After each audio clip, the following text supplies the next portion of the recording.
Hello, white people. White nationalists are tearing each other apart over Ukraine. This is an article by the Daily Beast, written March 8th, 2022. In the days since Russia began its invasion of Ukraine, a vast majority of Americans have rallied in support of the beleaguered nation, and many have condemned Vladimir Putin and his allies. This rare moment of national unity reflects the blatant injustice of Russia's unprovoked military aggression and the clear, senseless pain and suffering the Kremlin's offensive has caused. But no matter how open and shut this crisis seems to most people, a small yet vocal subset of Americans are still torn over how to interpret and react to it. Huwhyte nationalists. They have responded unevenly to the crisis. David Lawrenceburg, who lives in his mother's basement and also represents a group called Hope Not Hate, an advocacy group that combats racism and fascism and monitors far-right chatter, told the Daily Beast. It's a divisive issue for them. Watching people talk online. Okay.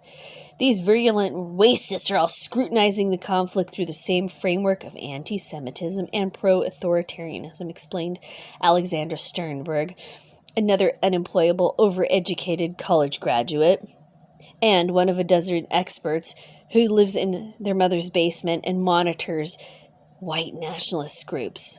The Daily Beast spoke to for this story, yet they're reaching radically different conclusions about it. In the process, they're laying bare, long-simmering fault lines within their twisted movement and sparking petty conflicts that may create serious fractures within key far-right alliances and organizations. Yep. Whenever I read comment sections, I can always tell that there are serious fractures within key far-right alliances and organizations by what people say. Just not shitposting. The division within the movement is pretty stark, a spokesperson for one niche, but far from innocuous, Huwhyte nationalist group told the Daily Beast. However, experts caution that this chaos will likely not put a damper on Huwhyte nationalism in the United States. Instead, it may serve mostly to get conspiratorial bigots riled up as they retrench into ill-informed hot takes about a global conflict, potentially making them more dangerous than ever. It may make some people feel the need to double down and perhaps even act out on their beliefs, explained Amy Kuderberg, another unemployable, overeducated college graduate who got a sociologist degree and studies Huwhyte nationalists in America. Chatter in far-right forums, social media posts, and expert analyses show that some of these Huwhyte nationalists claim to stand with Ukraine because they see Russia's actions as a threat to the idea of national self-determination. This is an important concept for racists who dream of self-determining their way to the creation of all white states. Yep, there you go, folks. The overeducated and unemployable think that we should not have all white nations. Some have also taken Putin's stated and highly dubious goal of demilitarizing and denazifying the nation as a direct attack on their ideals.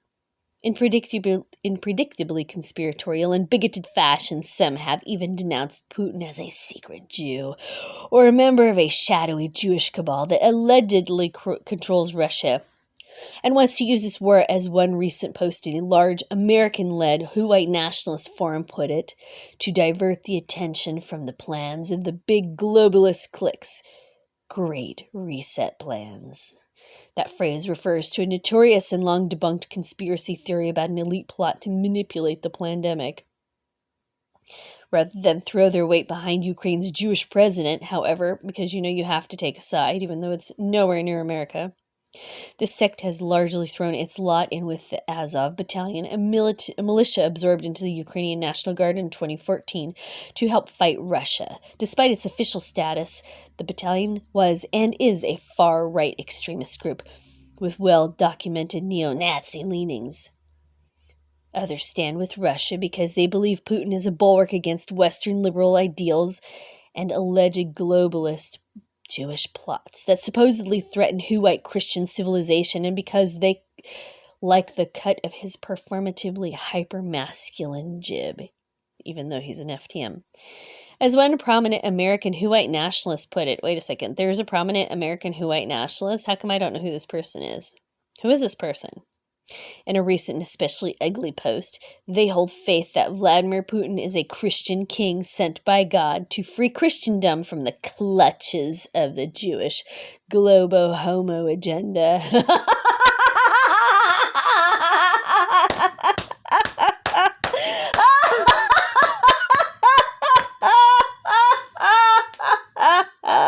bet you this person got an A in creative writing. Oh my God. Gulping down Kremlin propaganda, this set applauds Putin for supposedly saving his ethnic kin from what they falsely claim is a corrupt NATO puppet government, and at times for starting a war that some of them believe will devolve into a global conflict with the potential to upend the liberal global order that they so despise, noted Sternberg.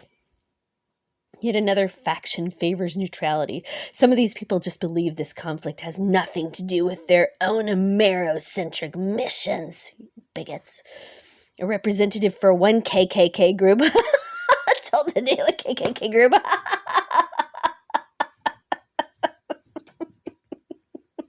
They probably have that FBI agent's number on speed dial.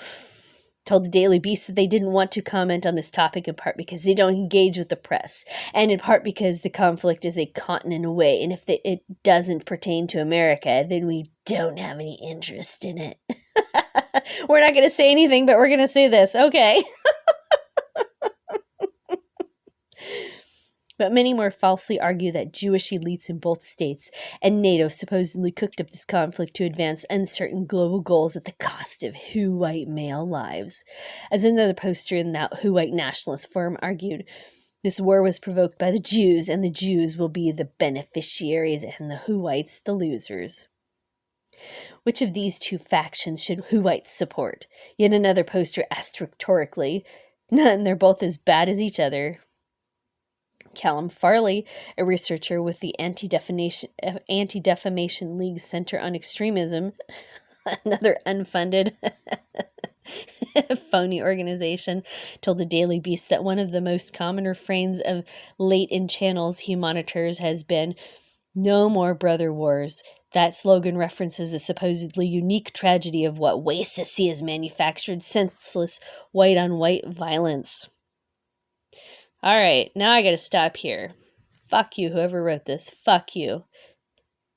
Yeah, there shouldn't be any wars against any people. Everybody just needs to stay on their side of the fence. Hate these assholes. No, putting down no more brother wars. You kidding me? Fuck you.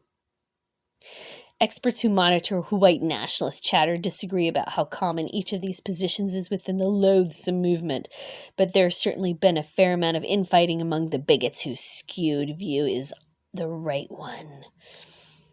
On one of the largest American-led Huwhyte nationalist forums, what is that? A user recently argued that Ukrainian President Volodymyr Zelensky is a Jew. That's all you need to know. No, another responded, the correct perspective is that Putin is a Jew. Elsewhere on that forum, a user started a thread to ask the community why there are so many Putin lovers on the site these days. He elaborated, "How can many members support a tyrant dwarf, Soviet nostalgic lover, and anti-white Jewish puppet like Putin? You seem to be brainwashed by Jews beyond repair," another user snapped back. On a Huwhyte nationalist blog, the same figure who lauded Putin as a Christian king sent by God slapped at the Russian strongman's detractors, saying they were just triggered by an insult to Nazism. Do it the Nazi style. All right, that's about it. I'm not going to read any more of this. This thing is a long, long article, and it just rehashes the same shit. I hate white people. Their narrative is wrong. No such thing, you're never going to have a white ethno-state because, white people are bad. And the comment section on this article was shut down. I can't even read it. Sometimes they close some of the comment sections because a lot of people are commenting. They didn't just close down this thing. They made it so you can't see any of the comments. It must have been pretty good. All right, white people, that's the damage for now. Thank you so much for listening. I look forward to your thoughts below.